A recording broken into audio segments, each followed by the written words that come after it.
2 λεπτά πριν ξεκινήσει το guided tour στη Huawei. Φτάσαμε στο μεγαλύτερο περίπτερο της έκθεσης αυτή τη στιγμή. Νομίζω ότι είμαι εκεί.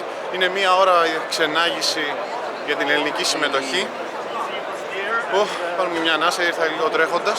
Οι αποστάσεις είναι τεράστιες, έκανα 1/4 να έρθω. Λοιπόν, πίσω μου είναι η ελληνική αντιπροσωπεία. Μόλις πήραμε τα καρτελάκια μας για να μπούμε. Περιμένουμε μάλλον και την κυρία Κεφαλογιάννη, την υπουργό. Και όλοι μαζί με έναν υπάλληλο της Huawei θα κάνουμε αυτό το guided tour που περιμένουμε.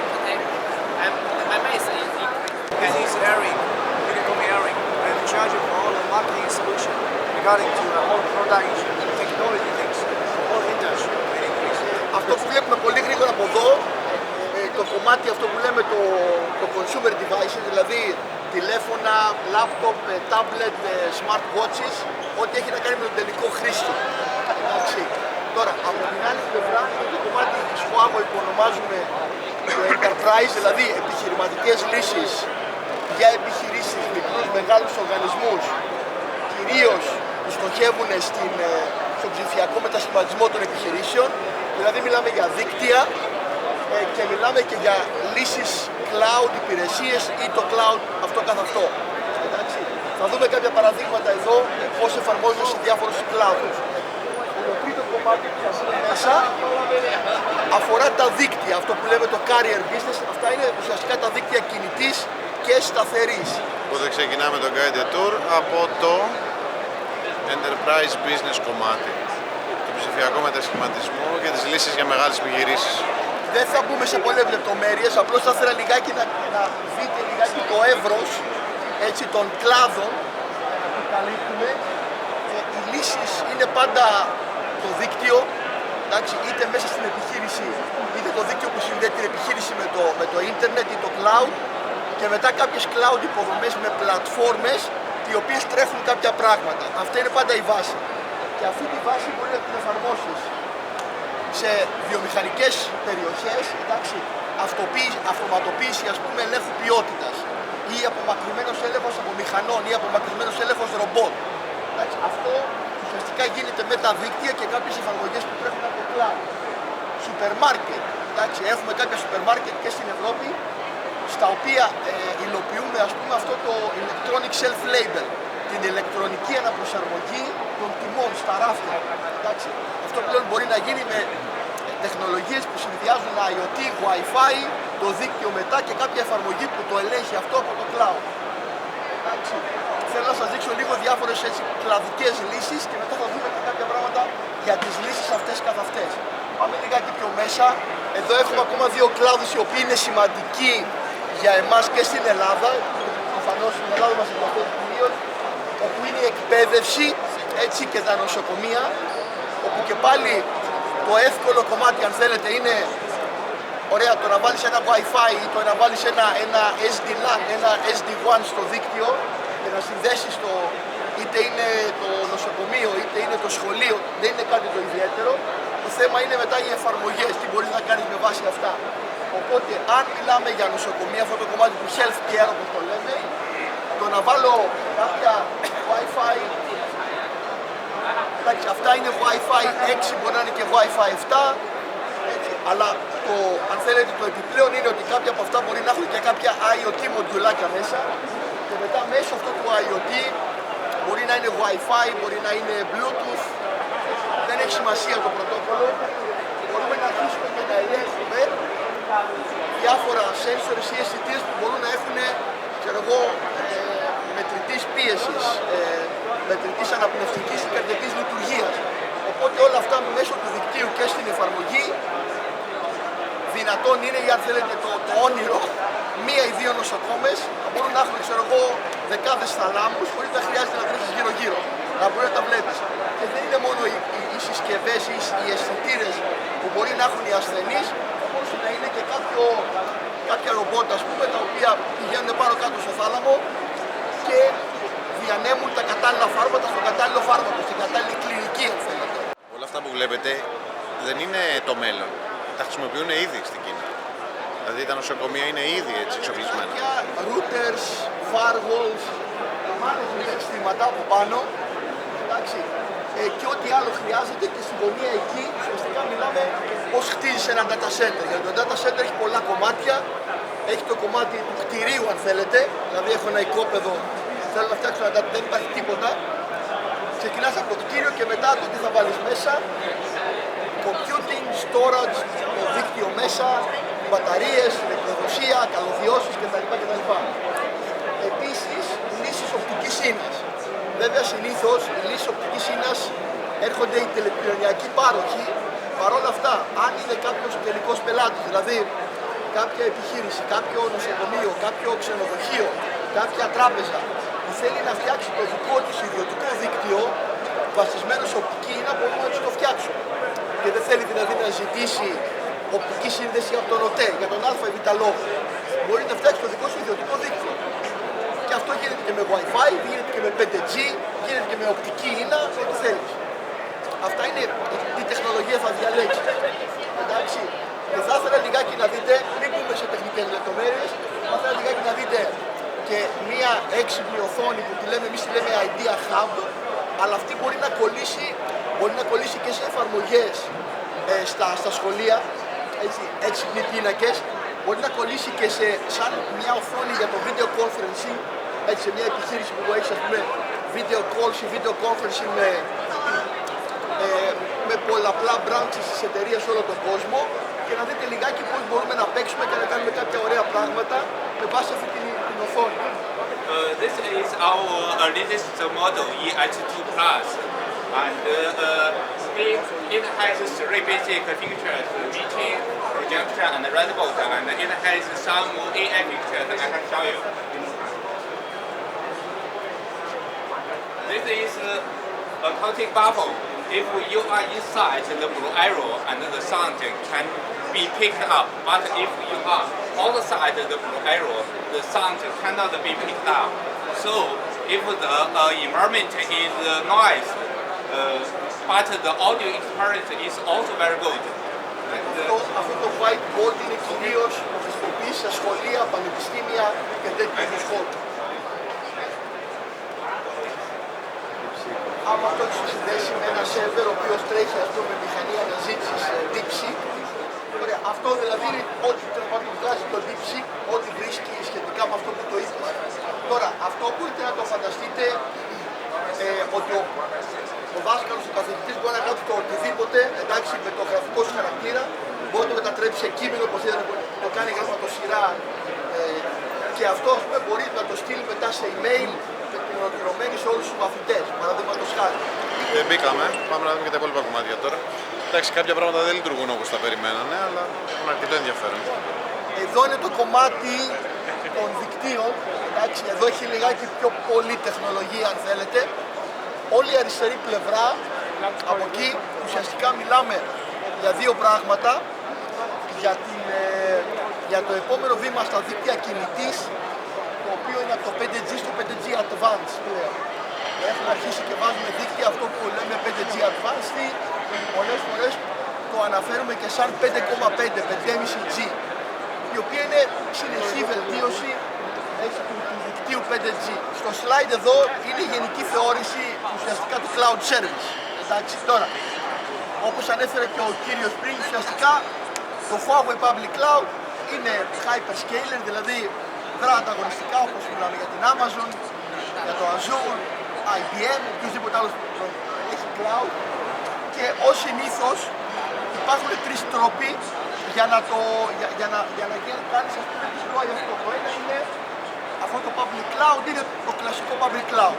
Εντάξει, δηλαδή αυτό είναι από ένα κεντρικό σημείο στο οποίο στην Ευρώπη έχουμε κάποια physical nodes, δηλαδή κάποια φυσική παρουσία, κάποια data center στα οποία υποστηρίζουμε περίπου 240 διαφορετικές υπηρεσίες. Μπορούμε επίσης να έχουμε edge cloud, δηλαδή αυτό σημαίνει ότι στο cloud του πελάτη, στο cloud συγκεκριμένα σε μια χώρα βάζουμε απλώς το software και έχουμε κάτι το οποίο είναι μέσα στο δίκτυο του πελάτη ή μέσα στην ίδια την επιχείρηση. Το hybrid cloud, το οποίο είναι ουσιαστικά ο συνδυασμός των δύο. Και η λογική εδώ είναι ότι κάποια πράγματα που είναι πολύ ευαίσθητα παραμένουν στην υποδομή μου. Παραμένουν στην Ελλάδα, ας πούμε, δεν βγαίνουν ούτε καν σε κάποια άλλη ευρωπαϊκή χώρα και κάποια δεδομένα τα οποία δεν είναι ιδιαίτερα σημαντικά, ξέρω εγώ, email ή οτιδήποτε κάτι, θα μπορέσει να το βάζει στο public cloud. Και έχεις ας πούμε ουσιαστικά το management σύστημα μετά, το cloud management σύστημα, το οποίο κανονίζει τι θα πάει πού. Αλλά ουσιαστικά μιλάμε για αυτοματισμούς μέσα στον χώρο του εργοστασίου ή μέσα στον χώρο οποιαδήποτε βιομηχανικού. Τώρα, για να το κάνεις αυτό θέλεις τρία πράγματα σε όλες αυτές τις λύσεις. Πρώτον, θέλεις ας πούμε σε αυτές τις συσκευές ή στα ρομπότ sensors. Κάτι μετράνε. Ή έχεις κάμερες στις οποίες ας πούμε έχεις computer vision, δηλαδή έτσι, εικόνα. Ωραία. Το ένα είναι αυτό. Το δεύτερο κομμάτι είναι ότι το εργοστάσιο, ο βιομηχανικός χώρος έχει δίκτυο. Γιατί ό,τι μετράνε αυτά, ό,τι κοντρολάρουν, πρέπει να φεύγουν με ένα δίκτυο προς τα πίσω. Είναι αδιάφορο, σχεδόν αδιάφορο, αν είναι Wi-Fi που καλύπτει το χώρο, είναι 5G, είναι οπτική ίνα. Εντάξει, αυτό είναι αδιάφορο, πρώτον γιατί εξαρτάται τι θες να κάνεις, δεύτερον γιατί σαν εταιρεία μπορεί να δώσουμε όλες αυτές τις λύσεις. Τώρα, η πληροφορία από τους sensors μέσα από το δίκτυο έρχεται στο cloud. Ωραία, εκεί είναι οι έξυπνες εφαρμογές που ελέγχουν αυτά που βλέπετε, δηλαδή το ρομπότ, στον αντίγραφο αυτό που είδαμε, είναι μια πιο μικρομεσαία επιχείρηση, ένα ξενοδοχείο ας πούμε, θα μπορούσε να είναι και ένα νοσοκομείο, θα μπορούσε να είναι και ένα σούπερ μάρκετ, οι οποίες δεν έχουν τόσο σφιχτές απαιτήσεις. Αυτό που δείχνουν εδώ είναι ουσιαστικά η λύση την οποία λέμε FTTR for B2B, δηλαδή τι σημαίνει αυτό, φέρνουμε την οπτική ίνα στο ξενοδοχείο και μετά την ίνα κάνουμε εγκατάσταση σε κάθε δωμάτιο, σε κάθε διάδρομο, σε κάθε χώρο του ξενοδοχείου. Στο τέλος, σε κάποια σημεία, μπορεί σε 20 σημεία ας πούμε, μέσα στο ξενοδοχείο, η ίνα τερματίζει σε Wi-Fi τερματικά. Αυτά τα Wi-Fi εδώ access points μπορεί να είναι indoor ή μπορεί να είναι και outdoor. Γύρω στην πισίνα, ξέρω εγώ, στο μπαρ του ξενοδοχείου. Έχεις outdoor Wi-Fi. Αφού γίνει αυτό, φέρνουμε partners για να υλοποιήσουν, ας πούμε, αν θέλετε, ένα όραμα για το ξενοδοχείο του μέλλοντος. Οπότε εδώ έχουμε κάποια εφαρμογή που μπορεί να μιλάς σε receptionist, η οποία είναι avatar. Εντάξει, οπότε το check-in και το check-out είναι αυτοματοποιημένο. Δηλαδή, βάλει το διαβατήριό σου στην ταυτότητά σου, σκανάρισέ τη, λέει κάποια πράγματα, ναι, πότε θα μείνω σήμερα, 2 μέρες, 3 μέρες, σκανάρει, βγαίνει, ξέρω εγώ, η κάρτα του δωματίου σου, πας στο δωμάτιο. Ωραία. Μετά κάποια εφαρμογή μπορεί να είναι ένα ρομποτάκι το οποίο κάνει το delivery, το room service. Παραγγέλνεις φαγητό, μεσημέρι, βράδυ, έρχεται το ρομπότ ας πούμε στο δωμάτιό σου και παραδίδει ότι έχεις παραγγείλει. Αυτό, φανταστείτε το επίσης, αυτό που λέγαμε εκεί στα νοσοκομεία, είναι το ίδιο με τα πάνω κάτω στο διάδρομο, έτσι που διανέμουμε τα φάρμακα στην κατάλληλη κλινική. Εντάξει, δηλαδή φανταστείτε πάνω 25-30 μέτρα είναι οι κεραίες και τα ράδια. Εντάξει, πάνω στον πύργο. Κάτω λοιπόν, στη βάση του πύργου, έχεις την τροφοδοσία, έχεις τον τηλεπικοινωνιακό εξοπλισμό και έχεις, αυτές εδώ είναι μπαταρίες λιθίου. Αυτές εδώ φωτογραφία. Τώρα, το σημαντικό δεν είναι τόσο αυτά. Το σημαντικό είναι ότι αυτές οι καμπίνες έχουν το δικό τους management system, μια IT πλατφόρμα δηλαδή, με την οποία τι προσπαθούμε να κάνουμε. Εάν έχεις βάλει και φωτοβολταϊκό, αυτό το βλέπουμε λίγο εκεί, δηλαδή εδώ, γύρω μπορεί να έχεις, ας πούμε, ξέρω εγώ, πάνελ φωτοβολταϊκό. Οπότε οι παροχές ενέργειας είναι η κεντρική παροχή, ξέρω εγώ, από τη ΔΕΗ. Έχεις το φωτοβολταϊκό, μπορείς να έχεις ηλιακή, ανεμογεννήτρια και μπαταρίες. Οπότε αυτό που κάνεις μετά είναι ότι πώς μπορώ μέσω του management συστήματος να ελαχιστοποιήσω την λειτουργία του δικτύου. Δηλαδή, έχει ουρά, τέλος πάντων, πάει ένας, παίρνουν μια selfie και μετά τη φωτογραφία σου τη χρησιμοποιούμε για να σε βάλουμε, ας πούμε, πρωταγωνιστή σε μια ταινία. Ταυτόχρονα μετά τη φωτογραφία διαλέγεις ένα μικρό σενάριο, κείμενο. Έτσι, αυτό χρησιμοποιεί από πίσω μια μηχανή, κάποια από τα AI προγράμματα που λέγεται text to video. Δηλαδή διαβάζω κείμενο, διαβάζω σενάριο και στο κάνω ταινία. Εντάξει, με αυτά που διαβάζω. Και παράλληλα θα δείτε τώρα ο κύριος μπορεί να διαλέξει, ας πούμε, ξέρω εγώ, πρωταγωνιστής, ας πούμε, με υπόβαθρο ζούγκλα ή παγετώνες ή το ένα ή το άλλο ή στο διάστημα. Εντάξει, αυτό είναι που κάνει. Αυτό από πίσω είναι DeepSeek πλατφόρμα που τρέχει πάνω σε κάποια Nvidia. Από κάτω το ρομποτάκι εδώ, αν θέλετε, δεν ξέρω για να το βλέπετε λίγο καλύτερα. Λοιπόν, αυτό που κάνουμε εδώ είναι καταρχάς δηλαδή αυτό το ρομπότ είναι από τρίτο συσκευαστή. Έχουμε ολοκληρώσει αναγνώριση φωνής, δηλαδή μπορεί να του μιλήσεις και να σου απαντήσει, ας πούμε. Και επίσης επεξεργασία εικόνας, αναγνώριση εικόνας. Οπότε βλέπετε τα διάφορα εδώ φωτογραφίες, πορτρέτα, το κρατάνε, ας πούμε, μπροστά και λέει η συνάδελφος τι βλέπεις μπροστά σου. Δεν σου λέει, ξέρω εγώ, βλέπω τον πύργο του Άιφελ. Απλώς για να δείξουμε λιγάκι αναγνώριση φωνής και αναγνώριση εικόνας. Το συγκεκριμένο είναι πολύ ενδιαφέρον. Μπορεί να το έχει μαζί σου όλη τη διάρκεια της ημέρας. Δείχνει ένα βίντεο που πηγαίνει για jogging ο τύπος και τον έχει μαζί. Τρέχει παρέα με το ρομπότ. Στο τέλος χτυπάει το πόδι του, κάνει διάγνωση και του ζητάει, ξέρω εγώ, να καλέσουμε ένα ταξί. Και το ρομπότ καλεί ένα ταξί. Το έχει σαν υπηρέτη δηλαδή δίπλα σου. 15.000 χιλιόμετρα μακριά, αλλά μπορούμε να έχουμε.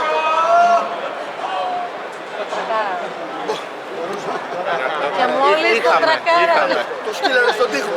Είχαμε. Λοιπόν, σε πάρα πολλές χώρες, δηλαδή ένα από τα βασικά σημεία εδώ είναι ότι αυτό το remote driving, το remote control, η τεχνολογία πλέον είναι αρκετά όριμη. Αυτό που λείπει είναι ουσιαστικά, αν θέλετε, ο κανονισμός, είναι το νομικό κομμάτι. Έτσι, το νομικό πλαίσιο λείπει και κυρίως στην Ευρώπη λείπει πάρα πολύ, όπου υπάρχει ένας αριθμός θεμάτων με το πιο εύκολο, εάν αυτό κυκλοφορεί έξω και δημιουργήσει ατύχημα, ποιος έχει τη νομική και αστική έτσι ευθύνη, ποιος πληρώνει και τα λοιπά, ασφάλειες και τα ρέστα. Λοιπόν, πάμε να κλείσουμε σιγά σιγά. Το τελευταίο ήταν και πολύ ωραίο, ήταν πραγματικά πολύ ωραίο. Έχουν ένα αυτοκίνητο το οποίο βρίσκεται στα κεντρικά γραφεία στην Κίνα, της Huawei, και από εκεί, βασικά από εδώ, το οδηγούν με ένα latency της περίπου γύρω στα 20 μιλισεκόντ.